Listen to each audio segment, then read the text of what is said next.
અમદાવાદની મણિનગર વિસ્તારની 7th day સ્કૂલમાં ગઈકાલે બે જૂથ વચ્ચે વિદ્યાર્થીઓની મારામારીનો કિસ્સો બન્યો હતો, જેમાં આજે એ વિદ્યાર્થીનું હોસ્પિટલ સારવાર દરમિયાન મૃત્યુ થયું હતું, જેમાં છરીના ઘા વડે હુમલો કરનાર વિદ્યાર્થી અગાઉ પણ શાળામાં છરી લઈને આવતો જ હતો, છતાં શાળા સંચાલકોએ એ વાત પર ક્યારેય ગંભીરતા ન દાખવી હતી, જેના પરિણામ એ આવ્યા કે એક નિર્દોષ બાળકે એનો જીવ ગુમાવ્યો અને એક પિતાએ એમનો દીકરો। આવી માનસિકતા ધરાવતા વિદ્યાર્થીઓને જો શાળામાં રહેવા દેવાય તો આવનારા સમયમાં આખા ગુજરાતમાં આવા કિસ્સા આવતા રહે તો નવાઈ નહીં। આવી માનસિકતા માટે આવા વિદ્યાર્થીઓના વાલીને વધારે જવાબદાર છે, જેઓ પોતાના સંતાનની માનસિકતા જાણ્યા પછી પણ લાજવાને બદલે ગાજે છે।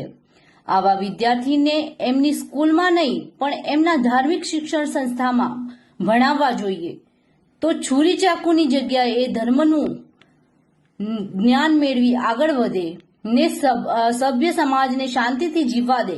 હવે જોવાનું એ રહે છે કે ગુજરાત સરકાર ખાલી આ બનાવ પર ધ્યાન આપે છે કે બનાવની માનસિકતા ઉપર। રિપોર્ટર ચિંતન શર્મા, અમદાવાદ।